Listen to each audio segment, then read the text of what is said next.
Hey AP Lang. Today is Tuesday, May the 19th, and your exam is tomorrow, Wednesday, May the 20th at 1 p.m. And I am here to share with you some tips and things to make sure you have ready before you take the exam tomorrow, as well as some other things I want to talk about too. I just want to say I don't know if you'll hear it on the recording, but somebody is mowing the lawn outside, so you might hear lawnmower noises. Okay, and hopefully the dog won't bark at the lawnmower like she has been. Okay, so to get ready for your exam tomorrow, I have a couple of things. So if you want to write them down, that might be good. A lot of this stuff is some of the things that were in the email that I sent you yesterday. If you have not checked your email yet, I highly recommend that you do that. Also, if you have not let me know whether or not you have been able to retrieve your e-ticket, it was emailed to you. If you don't remember what your email was that you have attached to your College Board account, I can tell you that. It can also be found in your AP student account as well. I think you have to click on My Classroom for AP Link to get it specifically, okay? But that's where you can find it. So that you're ready for tomorrow, I really recommend that you prep your documents beforehand. So creating your Google Doc or your Word doc right now, okay? You can go ahead and put your AP ID, which is on your e-ticket, and your initials at the top of your exam, okay? Now, don't make your ID and your initials a header. Do not do that. Because when you copy and paste into the exam field, the header won't copy and paste, okay? I highly recommend that you have some version of the outline handy, whether you print it or you handwrite your own, you create your own, okay? This is my outline from the cold timed writing that we did on last Thursday, and it really helped me focus in on what I needed to talk about in that essay and what I was supposed to be doing for a rhetorical analysis essay. Excuse me, because even though we've practiced and practiced and practiced, it can sometimes be you get in there and you're like, oh my God, I don't know what to do. The outline really helps you stay focused. So I really recommend that you have it next to you. And this is actually, I did type my essay, but I hand wrote this part. And I will say that probably I was working on that for the first 10 minutes or so of that cold timed writing. And so while it does take up time from the actual essay writing, I feel that, I didn't get through the whole essay. But I still feel like I did better than I would have done otherwise without it. So I really recommend that you use that outline if at all possible, okay? And in regards to that, when you're using that outline, I know a lot of people still are confused about the conquer question, okay? Because your command question is always, your command is always to analyze the rhetorical strategies that the writer uses to, and then you have something to convey her message to the audience, to advise her son, to argue against slavery. So whatever is after that to argue against slavery, to advise her son, to convey a message, to achieve his purpose, all right, that's always your conquer question. What is the writer's purpose? What is the writer's message? What does she advise her son of? What is his argument against slavery? All right, that's always what your conquer question is. It's that thing that you don't know that you can't answer until you've read the passage, okay? And it's always that little bit that's after the analyze rhetorical strategies to whatever, okay? It's that whatever part, okay? When you are writing analysis, and these are things that I also, I had written down. Yeah. For me to remember, this is what I need to do in my analysis. Why is the speaker saying this particular thing to this particular audience?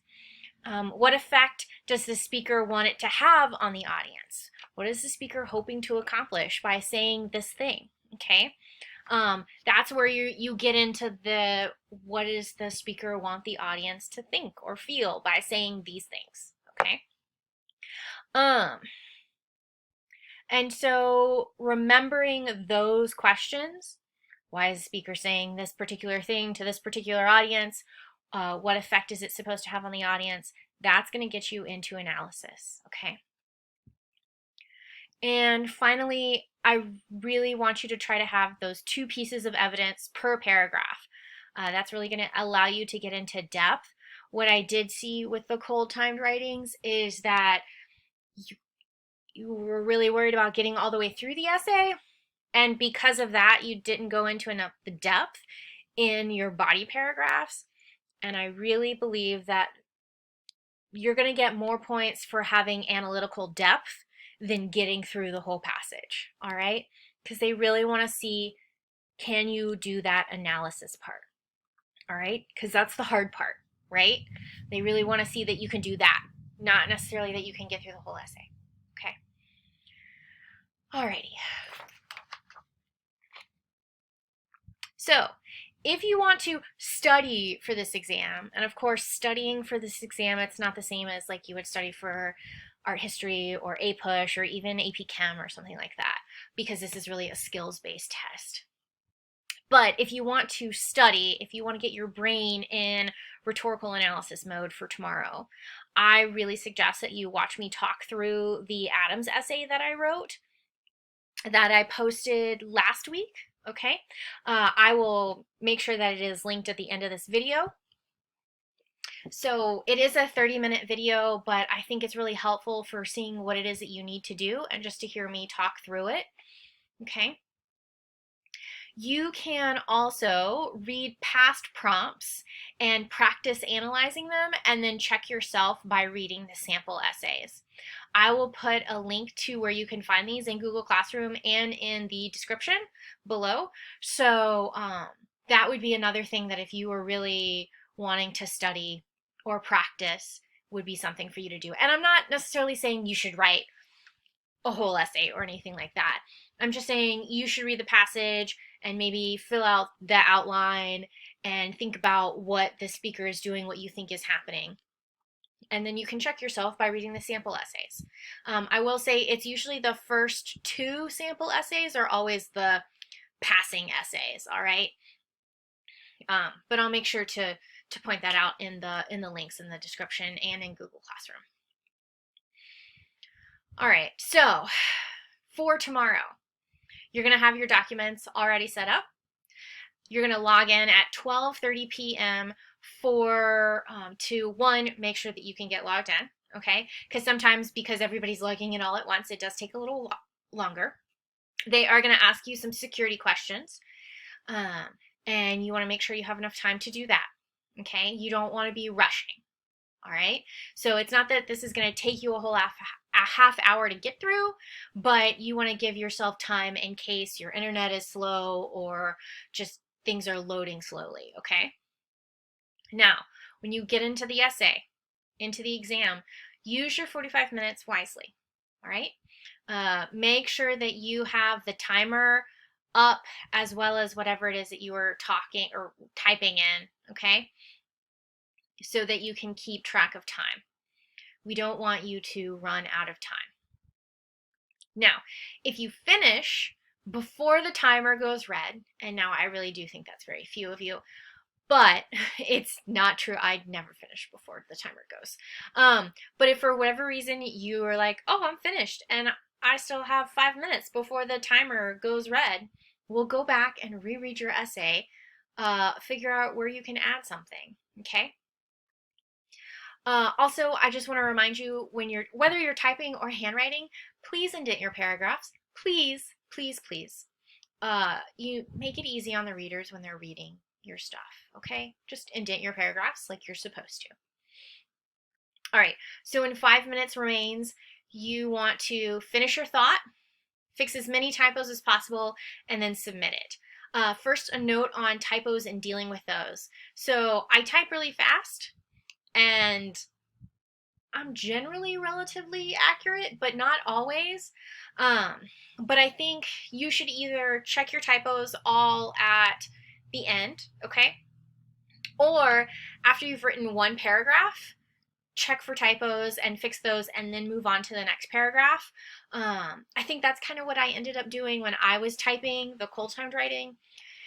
And that seemed to work. It didn't take up too much of my time. And also, if you do it between paragraphs, um, you give yourself a tiny little brain break before you move on to the next thing. I just don't suggest that you try to like fix every single typo as you make it because that's just going to slow you down. Okay. It's better to do it all in bulk all at once.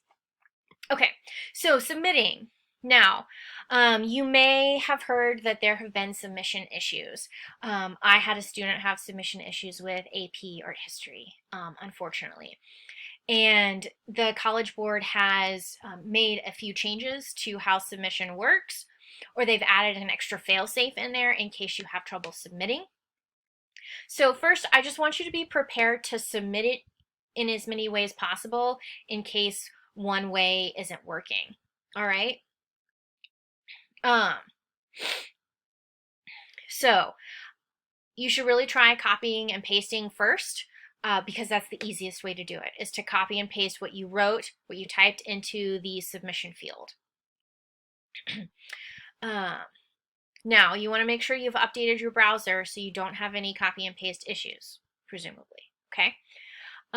If for whatever reason the copy and paste thing isn't working, try to upload your document, okay? Google Docs is not you need to save it like as a PDF or some other sort of text file to upload it, all right?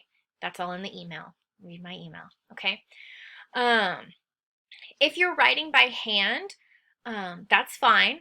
I do suggest that you scan it using the app scanner and you upload, and that creates a PDF. And that PDF has to be uploaded as a text document rather than a photo, okay? So if you scan it through an app, like I've had you do for my class, all right? You need to submit that as a text document because it's a PDF, okay? If all else fails, there is supposed to be at the end of the testing a way to email College Board your submission if you have not been able to submit it through whatever, okay? Through copying and pasting or uploading.